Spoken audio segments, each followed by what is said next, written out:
Nadreen अस्सलाम वालेकुम वरहमतुल्लाहि वबरकातुहू। मैं मोहम्मद अब्दुल हकीम नक्शबंदी आपकी खिदमत में हाजिर हूँ। हजरात, आप सुन रहे हैं हज़रत राबिया बसरी अलैहिर्रहमा की ज़िंदगी की हालात और मनाक़िब। मगर आज मैं आपसे कुछ बात शेयर करना चाहता हूँ, क्योंकि अब तक जितना भी मैंने वाक़या सुनाया सब बाहर देशों के हजरत का वाक़या सुनाया मैंने आपको। अभी तक मैंने हिंदुस्तान के किसी भी औलिया कामिलीन की वाक़यात नहीं सुनाया। तो आज मैं आपको बता दूं कि आप लोग चैनल को सब्सक्राइब करके रखें, लाइक करके रखें, क्योंकि बहुत ही मशहूर और मारूफ जो किसी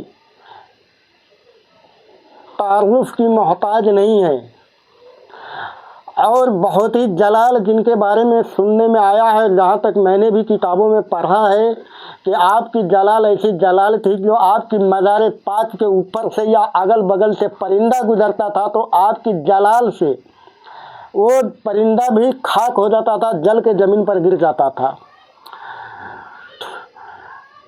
और मैं उनकी नामे नामी इसमें गरामी बता दूं आपको, उस पर मेरी अभी जो है मुताला मैं कर रहा हूँ, थोड़ी सी अभी टाइम लगेगा। इतने में हज़रत राबिया बसरी का वाक़यात भी मैं सुना डालूँगा। उन बुज़ुर्ग का नाम है हुजूर मखदूम अलाउद्दीन अली अहमद साबरी पाक कलियरी रहमतुल्लाह ताला अलैहि की ज़िंदगी की हालात और मनाक़िब।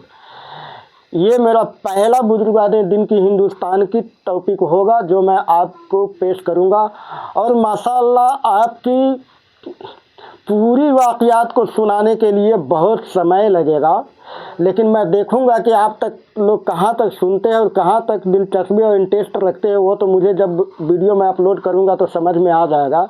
फिर उस हिसाब से मैं तय करूंगा कि मुझे पूरी वाक़यात सुनानी है या 2 ही 4 वीडियोस में आप लोग इंटरेस्ट कम कर देते हैं। तो आइए फ़िलहाल मैं हज़रत राबिया बसरी अलैहिर्रहमा की ज़िंदगी की हालात और मनाक़िब मैं आपको सुनाऊँ। औज़ु बिल्लाहि मिनश शैतानिर रजीम, बिस्मिल्लाहिर रहमानिर रहीम। हज़रात, मैं थोड़ी सी पहले वीडियो से सुनाऊँगा जो लास्ट वाला लाइन है, ताकि आप अगर सुनते हैं तो आपको समझ में आ जाए कि मैं पूरी वीडियो आपको के सामने पेश कर रहा हूँ।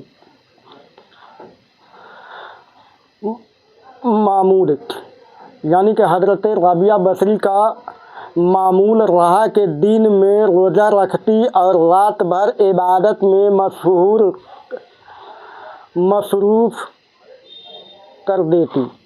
आपने यहाँ तक वाक़यात सुना था, अब इसके बाद आगे मैं सुना रहा हूँ। और एक सब जब आपके मालिक की आँख खुली तो उसने हैरत से चारों तरफ देखा। उस वक्त एक गोशा में आपको सरबजूद पाया और एक मुअल्लक नूर आपके सर पर फरोजा देखा। हज़रत राबिया बसरी का जैसा कि आपने वाक़या सुन लिया, मैंने इससे पहले सुनाया था कि आपकी हाथ टूट जाता है। आप अल्लाह के बारगाह में दुआ करती है कि मौला ताला, एक तो मेरा कोई पहले से ही सहारा नहीं था, मगर अब मेरा हाथ भी टूट गया है। अल्लाह ताला गैब से नदा फरमाते हैं कि राबिया, तू गम ना कर, तुम्हें वो अज्र दूंगा जो मलाइका भी रक्स करेगी तुम पर। आप खुशी खुशी अपने मालिक के घर आ जाती है, और आपका रोज़ का ये मामूल था कि दिन में रोज़े रखती, रात को इबादत में गुजार देती। मगर जब आप अपने मालिक के घर पहुंचती हैं तो एक रोज़ रात को मालिक जब सोते हैं, अचानक उसकी आँख खुलती है तो क्या देखता है कि हज़रत राबिया बसरी अलैहा एक कोने में इबादत फरमा रही है, इबादत कर रही है। यानी कि और आपके सर पर एक नूर मुअल्लक हो रहा है, यानी कि آپ کے سر پر ایک نور کی لائن لگی ہوئی ہے آسمان کے طرف سے،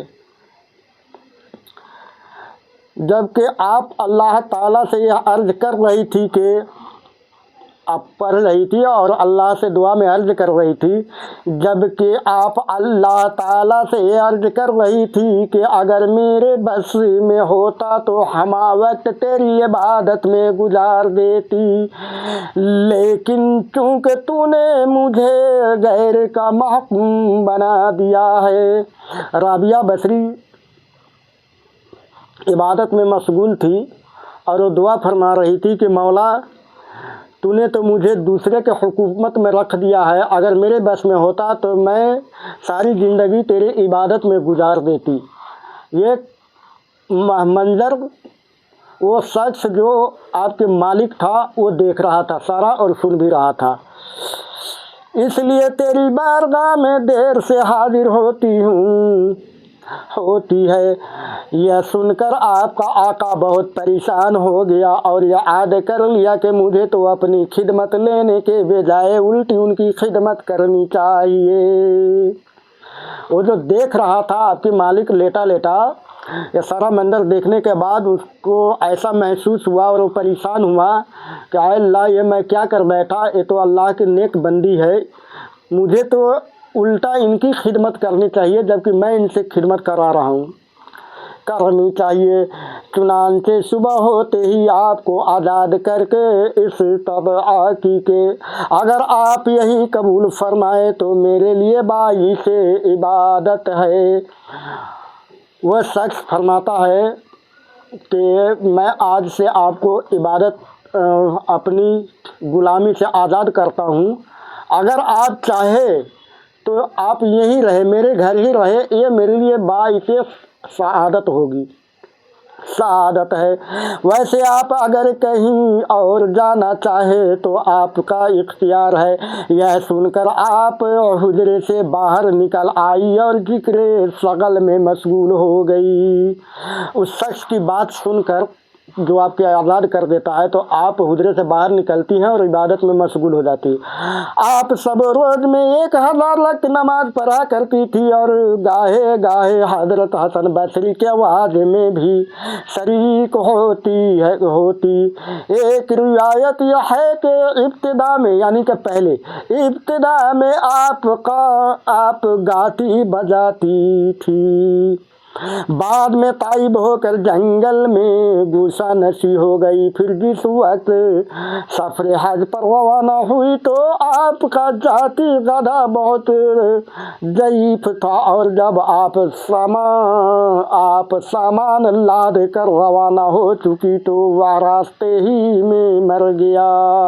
یہ دیکھ کر اہل قافلہ نے عرض کیا کہ آپ کا سامان ہم لوگ اٹھا لیں گے، لیکن آپ نے فرمایا کہ میں نے تمہارے بھروسے پر سفر نہیں کیا ہے۔ حضرت رابعہ بصری حج پر جب روانہ ہو جاتی ہے تو آپ کی گدھا اتنا ضعیف تھا جو راستے میں مر جاتا ہے، تو جو آپ کے ساتھ لوگ تھے، قافلہ تھے، انہوں نے کہا کہ میں آپ کی سامان اٹھا لیتا ہوں، آپ چلیے میرے ساتھ۔ حضرت رابعہ بصری کہتی کہ میں تمہارے بھروسے سفر شروع نہیں کیا ہوں۔ یہ سن کر اہل قافلہ آپ کو تنہا وہیں چھوڑ کر آگے بڑھ گئے۔ اس وقت آپ نے بارگاہ الہی میں عرض کیا کہ ایک نادار عاجز کے ساتھ کیا یہی سلوک کیا جاتا ہے کہ پہلے تو نے اپنے گھر کی جانب مدعا کیا یعنی کہ گھر کے جانب بلایا کیا، پھر راستے میں میرے گدھے کو مار ڈالا، مجھ کو جنگل میں تنہا چھوڑ دیا گیا۔ ابھی آپ کی شکوہ ختم بھی نہ ہونے پایا تھا کہ